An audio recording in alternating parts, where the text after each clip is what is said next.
Assalamualaikum friends, I am back with tutorial number 4B for Tiva C series programming. आज के इस tutorial में हम ना सिर्फ प्रोग्रामिंग डिटेल्स देखेंगे बल्कि हार्डवेयर पर इंटरप्ट्स को काम करते हुए भी देखेंगे।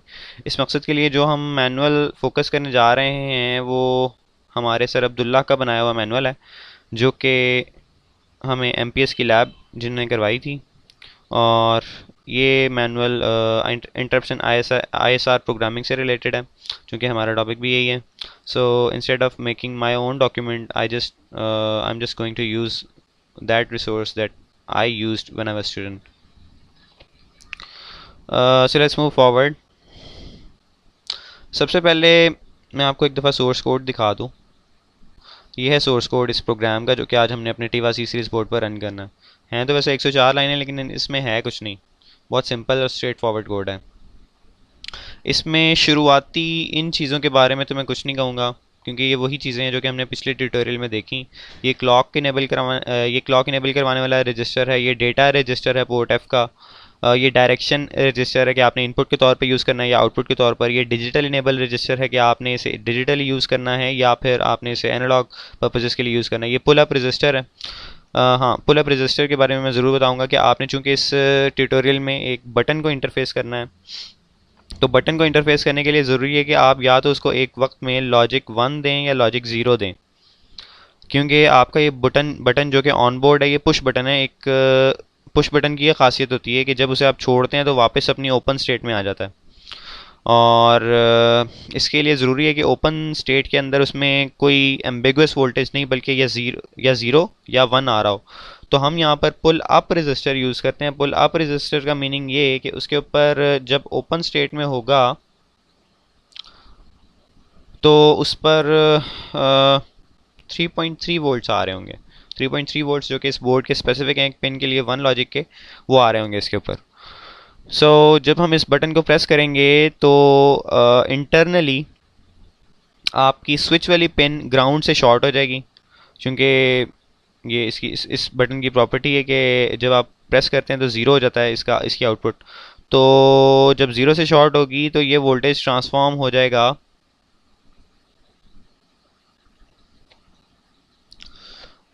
0 वोल्ट्स में, जो कि हमारी एक एज क्रिएट करने का बायस बनेगा। यानी पहले अगर 1 था तो अब 0 हो रहा है, यानी नेगेटिव एज आएगा यहाँ पर। तो इसके बाद इन कॉन्फ़िगरेशंस के बाद हम देखते हैं कि ये कुछ एक्स्ट्रा रजिस्टर्स हैं। ये किस मकसद के लिए यूज़ होते हैं, इनको समझने के लिए मैं मैनुअल को फोकस करूँगा, और फिर आपको इस टीवा सी सीरीज बोर्ड के रेफरेंस मैनुअल से मैं दिखाऊंगा कि कहाँ से इनकी वैल्यूज़ एक्सट्रैक्ट करके आप इस कोड में लिखते हैं। सो let's move forward. Enabling and interrupt. अच्छा, इसको छोड़ें ज़रा, अभी यहाँ पर आएँ। Find the interrupt number, that is bit position in interrupt register on table 2.9 second column on page 101 corresponding to GPIO port F।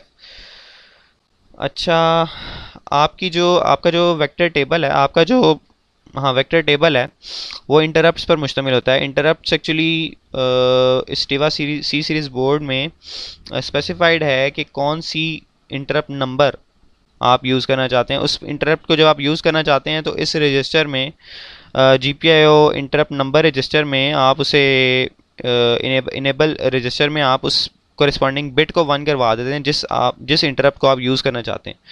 तो इसको देखने के लिए आपको पेज नंबर 101 पर जाना पड़ेगा, जो कि है 101।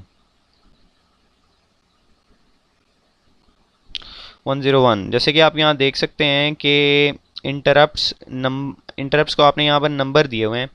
तो आपने देखना है पोर्ट एफ की इंटरप्ट किस नंबर पर मौजूद है। तो ये है 30, सेकंड कॉलम वहाँ लिखा हुआ था इंटरप्ट नंबर, यानी बिट इन इंटरप्ट रजिस्टर। तो इसका नंबर है 30, corresponding to GPIO port F.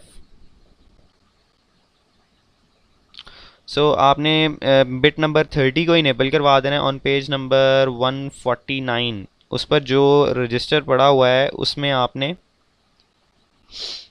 इस 30th बिट को 1 करवा देना। यहाँ पर लिखा हुआ है, अब मैं इस पर आता हूँ।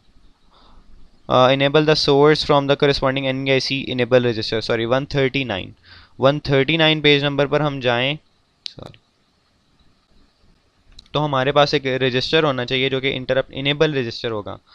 यहाँ पर उन्होंने रजिस्टर 4 की डिस्क्रिप्शन दी हुई है कि इनेबल इंटरप्ट 0 से 31 और हमारी है इंटरप्ट नंबर 30. इंटरप्ट नंबर 30 के लिए आपने इनेबल 0 रजिस्टर का ये ऑफसेट सेट करना है 0x100 और इसका जो बेस एड्रेस है वो 0x E000 है. तो अब अगर हम प्रोग्रामिंग में देखें enable register NVIC enable register इसका बेस एड्रेस 0x E000 और ऑफसेट इसका 100 है जैसा कि हमने प्रोग्रामिंग में देखा, उस मैनुअल में देखा.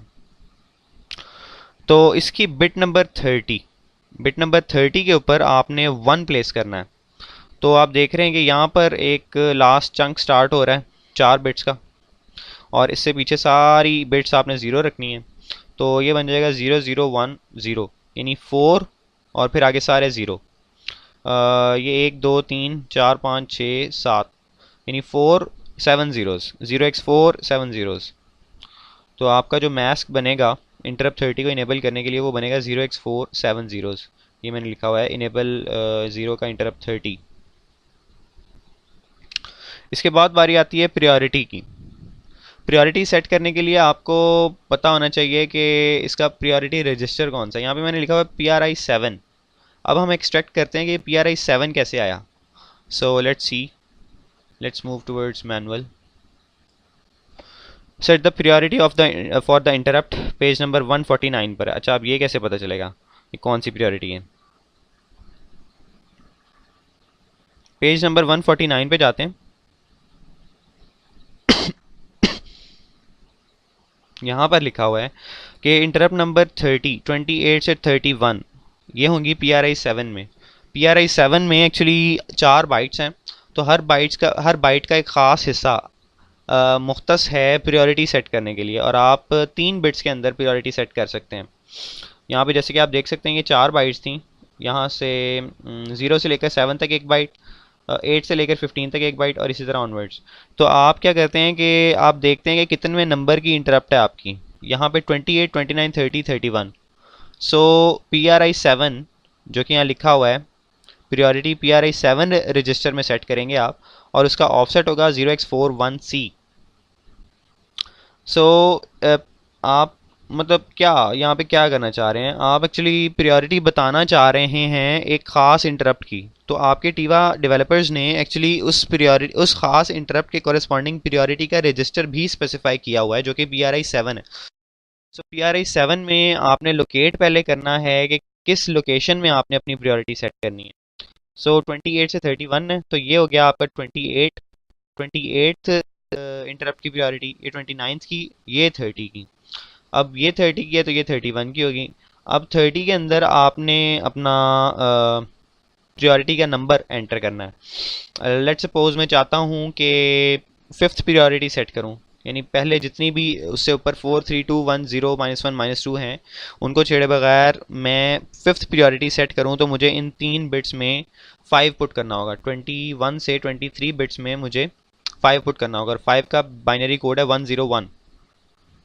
अब मैं चाहता ये हूँ कि मेरा बाकी रजिस्टर कहीं पर चेंज ना हो और सिर्फ यहाँ पर इन 3 बिट्स में मेरा 5 प्लेस हो जाए.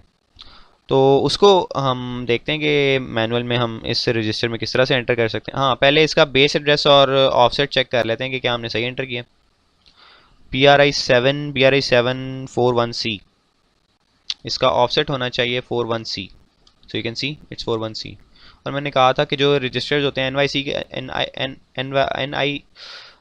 NVIC का जो रजिस्टर है उसका अगर बेस एड्रेस 0x E000 है तो उसके कॉरेस्पॉन्डिंग जितने भी रजिस्टर्स हैं उनका बेस एड्रेस भी यही होगा. So I just needed to see the offset जो कि 41C है यानी करेक्ट है. Let's move forward. जो मैं बात कह रहा था वही यहाँ पर चढ़ने की है कि from table 3.8 find the register need to set the priority of IRQ30 and it is NVIC PRI7 register. To set a priority value say 5 you may use the following statement in C. हाँ, बस अब मैं आपको ये समझाना चाह रहा था कि इस स्टेटमेंट का मतलब क्या है। सॉरी। इस स्टेटमेंट का मतलब ये है कि आप पहले तो NVIC प्रायोरिटी रजिस्टर में से एक बाइट को एक्सट्रैक्ट करते हैं, सिर्फ एक बाइट को। आप क्या करते हैं कि उस बाइट को 0 0 कर देते हैं, पहले उसके अंदर जो भी गार्बेज वैल्यू पड़ी हुई है वो उड़ा देते हैं। आप इस तरह किस तरह कर सकते हैं कि आप NVIC PRI 7 में 7 को एंड करवा दें, सिर्फ इन दो डिजिट्स की जगह पर 0 हो, बाकी सब पे 1 1 हो। तो जब आप इसको एंड करवाएंगे तो जो रिजल्टेंट वेक्टर बनेगा, जो रिजल्टेंट आपके पास रजिस्टर बनेगा, उसके अंदर सिर्फ इन लोकेशंस के ऊपर 0 0 होगा, बाकी सब में प्रीवियसली जो वैल्यूज़ मौजूद थी वही मौजूद होंगी। सो फिर आप इस रजिस्टर को और करवा देते हैं 0x00A00000 के साथ। अब मैं अगर आपको दिखाऊं कि ये क्या है, तो ये इस तरह से है। चलें थोड़ा सा इसको नीचे कर देते हैं। 0x00A00000। इसको मैं अगर डिकोड करूं तो मैं इसकी पहली बाइट को डिकोड नहीं करूंगा। 0 0 ये पहली बाइट है। उसके बाद फिर बारी आती है, इसको मैं अब बाइनरी में लिखने लगा हूँ, 101000000। अब मुझे पता है कि मैंने जो फर्स्ट 3 बिट्स थी मेरी दूसरी बाइट की, चलो इन्हें भी मैं कन्फ्यूजन ना हो, इन्हें भी मैं पूरा लिख देता हूँ। अब मैंने जानबूझकर यहाँ पर 3 बिट्स का सीक्वेंस अलहदा लिखा है और बाकी 5 बिट्स का सीक्वेंस अलहदा लिखा है, ताकि हम जब अपने रजिस्टर मैप में देखें तो हमें पता चलेगा कि ये जो 3 बिट्स हैं इनमें आपने 5 को प्लेस करना है। तो अगर आप यहाँ पे देखें तो ये 5 का सीक्वेंस है, आपने 5 प्लेस कर दिया है अपने NVIC रजिस्टर में, PRI 7 रजिस्टर में, और बाकी सब जगहों पर 0 0 है। ये कंप्लीट आपका ये रजिस्टर एक्सपैंड हो गया। तो आपने सिर्फ इस इंफॉर्मेशन को अपने PRI 7 रजिस्टर में प्लेस किया है।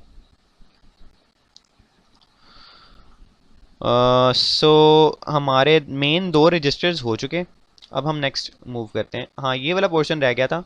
इस पोर्शन को हमने पिछले ट्यूटोरियल में भी थोड़ा सा डिस्कस किया था। ये है IS register, interrupt sense register. Interrupt sense register आप रजिस्टर मैप में बासानी ढूंढ सकते हैं। अगर मैं जाऊं 10.3 में तो वहाँ रजिस्टर मैप मौजूद है। Sorry 10.4 register map. तो रजिस्टर मैप में आपके पास इंटरप्ट सेंस रजिस्टर मौजूद है। Interrupt both edge, interrupt both edge यानी आप चाहते हैं कि पॉजिटिव एज के ऊपर भी इंटरप्ट ट्रिगर हो और नेगेटिव एज के ऊपर भी ट्रिगर हो, तो इंटरप्ट बोथ एज का भी पेज नंबर गिवन है। IEB interrupt event register, interrupt event register यानी आप चाहते हैं कि आपका जो अगर आपने इंटरप्ट कॉन्फ़िगर की है एक एज ट्रिगर्ड, तो आप बताएंगे कि पॉजिटिव एज पे इसको ट्रिगर करना है या नेगेटिव एज पे ट्रिगर करना है। तो ये IEV इंटरप्ट इवेंट रजिस्टर में आप बताते हैं। इनमें बिट्स की वैल्यूज़ 1 या 0 प्लेस करनी होती हैं। आप इनके पेजेस पर जाकर देख सकते हैं कि क्या वैल्यू सेट करेंगे तो आपके पास क्या फंक्शनैलिटी अचीव होगी। सो let's move towards the code. इसके बाद IEV के बाद इंटरप्ट मास्क रजिस्टर। हाँ, इंटरप्ट मास्क रजिस्टर इस तरह से अहम है कि आप चाहते हैं कि आप की एक ख़ास इंटरप्ट ही आपके प्रोसेसर तक पहुँचे, बाकी सारी इंटरप्ट्स जो कि उस पोर्ट से आ रही हों वो गायब हो जाएं। तो इंटरप्ट मास्क रजिस्टर आप यूज़ करते हैं। इसका भी हम पेज नंबर देख लेते हैं। Interrupt mask register, interrupt mask register को हम डीपली देख सकते हैं। 0x410 इसका है ऑफसेट, और पोर्ट FAPB के लिए 40025000 इसका बेस एड्रेस है। सो इसकी इंटरप्ट मास्क रजिस्टर की डिस्क्रिप्शन में जाएं, यहाँ पे 8 बिट फील्ड्स हैं। तो हम देखना चाहेंगे कि कौन सी पिन को आपने इनेबल कराने के लिए क्या एंटर करना है। लेट्स सपोज हमारा PF4 है, तो हम क्या करेंगे कि 4th लोकेशन पर 1 या 0 एंटर करेंगे, बस इतना मुझे पता है। अब मैं देखना चाहता हूँ कि 1 एंटर करूँगा या 0 एंटर करूँगा। The interrupt from corresponding pin is masked, यानी वो रोक दी जाती है, आप उसको छुपा देते हैं। अगर आप उस पिन के ऊपर लेट्स सपोज PF3 है, उसके ऊपर कोई इनपुट आ रही है तो आप उसको छुपा देंगे, अपने NVIC तक पहुँचाएंगे ही नहीं अगर आप 0 एंटर कर देते हैं उस जगह पर।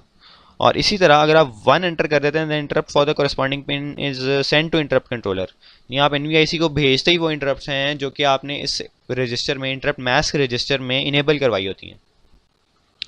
सो इनके बेस एड्रेसेस और ऑफसेट्स जो हैं उन पेज नंबर्स पे जाकर आप देख सकते हैं, ये रजिस्टर्स डिफाइन हो जाएंगे। और उसके बाद एलईडीज, स्विच 1, इंटरप्ट, ये हाँ, इन चीज़ों को बार बार यूज़ करना होता है चूँकि, तो इसलिए हम उनके नाम रख देते हैं अपनी आसानी के लिए। एलईडीज़ मैंने नाम रख दिया 0xE इनेबल एलईडीज़, ये अब सारी की तीनों की तीनों एलईडीज़ को इनेबल कर देता है। इसके अलावा स्विच 1 PF4 पर है, तो फोर्थ पिन को 1 कर देते हैं आप और बाकी सबको 0। ये स्विच 1 हो गया आपका। इंटरप्ट PF4, इंटरप्ट भी अगर आपने उस पर हाँ ऑब्वियसली लगानी है तो आप PF4 के कोरिस्पॉन्डिंग कोड जनरेट कर देते हैं।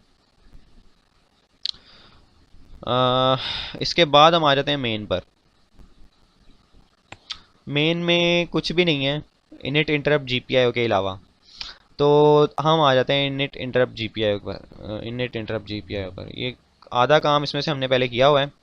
क्लॉक को इनेबल करवाना, डिले क्लॉक, ये वैसे एक डमी टाइमर आप लगाते हैं, अगर इसको ना भी लगाएं तो कोई मसला नहीं है, लेकिन एक्चुअली आप जब कन्फिगर करने लगते हैं और क्लॉक इनेबल ना हुई हो तो फिर थोड़ा मसला आता है, इसलिए आप ये थोड़ा डिले डाल देते हैं। यानी ये वैल्यू जब असाइन होगी डिले क्लॉक को तो एक क्लॉक साइकिल तो कम से कम लगेगा इसको असाइन होने में, तो आपका ये डमी टाइमर आ जाता है।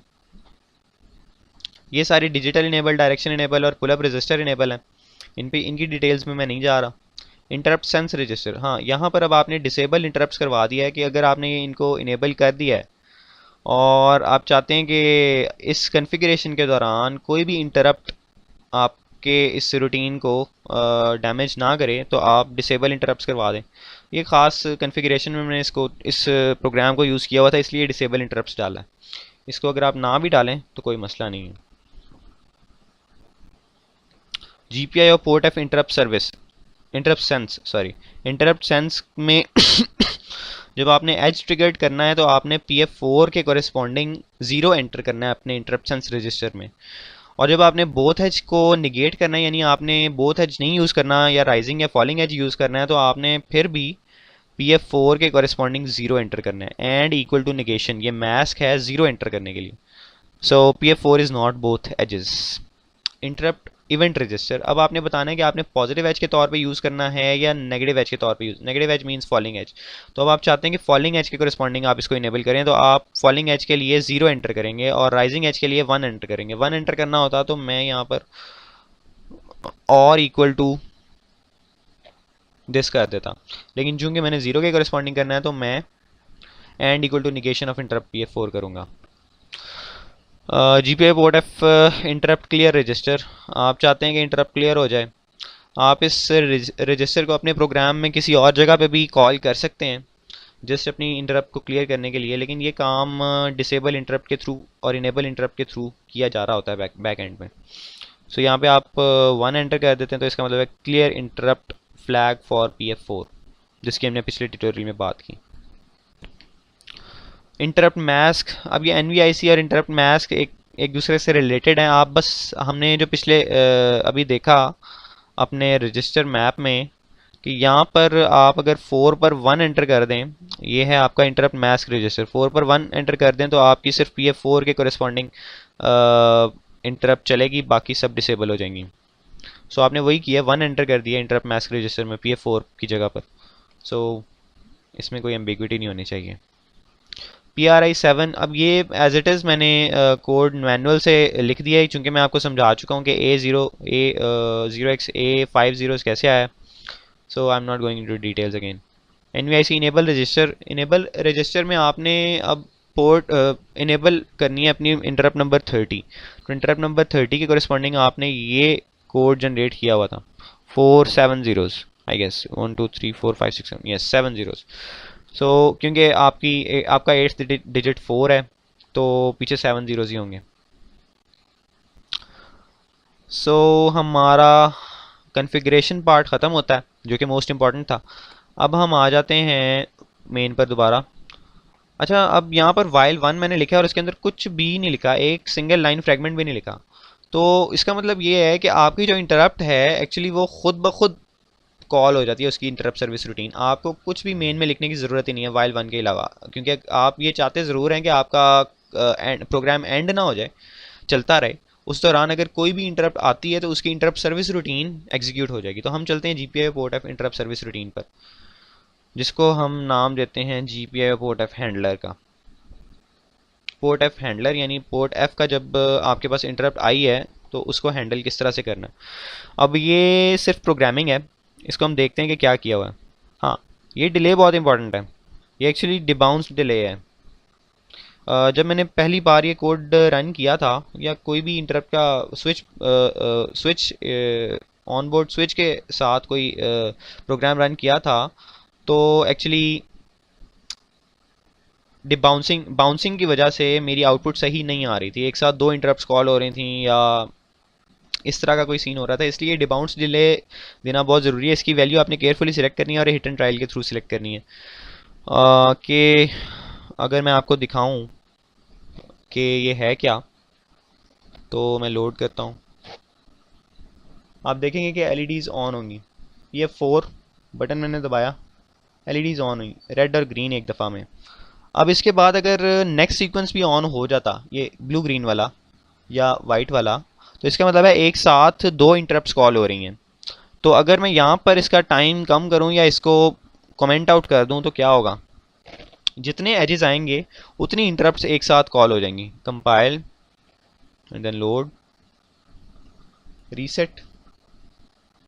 अब मैंने डिले को किया हुआ है कमेंट आउट। अब मैं PF4 दबाने लगा हूँ और एक से ज़ायद इंटरप्ट्स कॉल हो सकती हैं, पॉसिबिलिटी है। यू सी, दो इंटरप्ट्स एक साथ आई, एक इंटरप्ट एक वक्त में आई, दो इंटरप्ट्स एक साथ आई, दो इंटरप्ट्स एक साथ आई, दो इंटरप्ट्स एक साथ आई, दो इंटरप्ट्स एक साथ आई। इसका मतलब ये है कि आपका जो टाइमर है वो आपको लगाना ही पड़ेगा, डिले टाइमर लगाना ही पड़ेगा, ताकि जब एक स्विच 0 से 1 कंडीशन में जा रहा है या 1 से 0 कंडीशन में जा रहा है तो हार्डवेयर लिमिटेशंस की वजह से इसमें स्विचिंग आएगी, लाइक थोड़ी सी ऑसिलेशंस आएंगी 0 से 1 पर, फिर 1 से 0, 1 से 0, 0 से 1, 0 से 1, 1 से 0। तो ये इस बाउंसिंग को ख़त्म करने के लिए ये छोटा सा डिले देना पड़ता है, ताकि आप इंटरप्ट क्लियर करने से पहले एक बार ये इंश्योर कर लें कि आपका सिस्टम नई इंटरप्ट्स को कॉल नहीं कर रहा। उसके बाद ICR इंटरप्ट क्लियर कर दिया मैंने इंटरप्ट क्लियर रजिस्टर के through. Port F data register को मैंने नेगेट कर दिया है। ये पता नहीं मैंने क्यों किया, इसकी ज़रूरत नहीं है वैसे।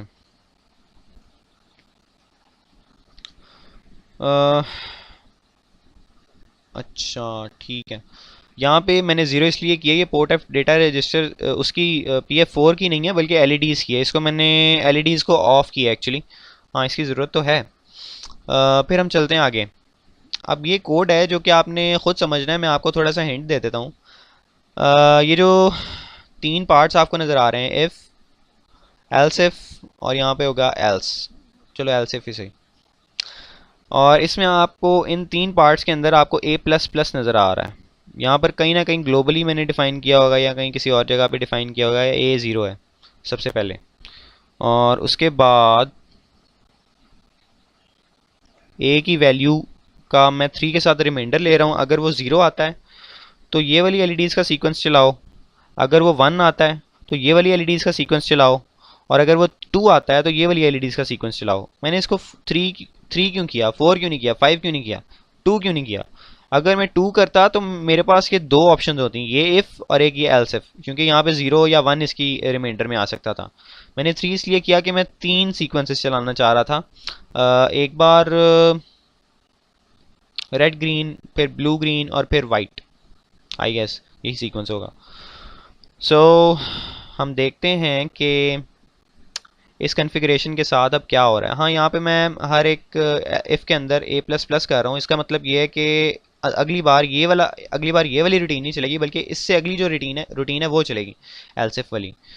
और यहाँ पे भी A++ कर रहा हूँ, इसका मतलब ये है कि अगली बार ये वाला नहीं चलेगा अगली इंटरप्ट पर, अगली बार ये वाला चलेगा। तो ज़रूरी है कि आप A को ग्लोबल डिफ़ाइन करें, कहीं ना कहीं किया होगा मैं। हाँ, वॉलेटाइल अनसाइंड लॉन्ग A = 0।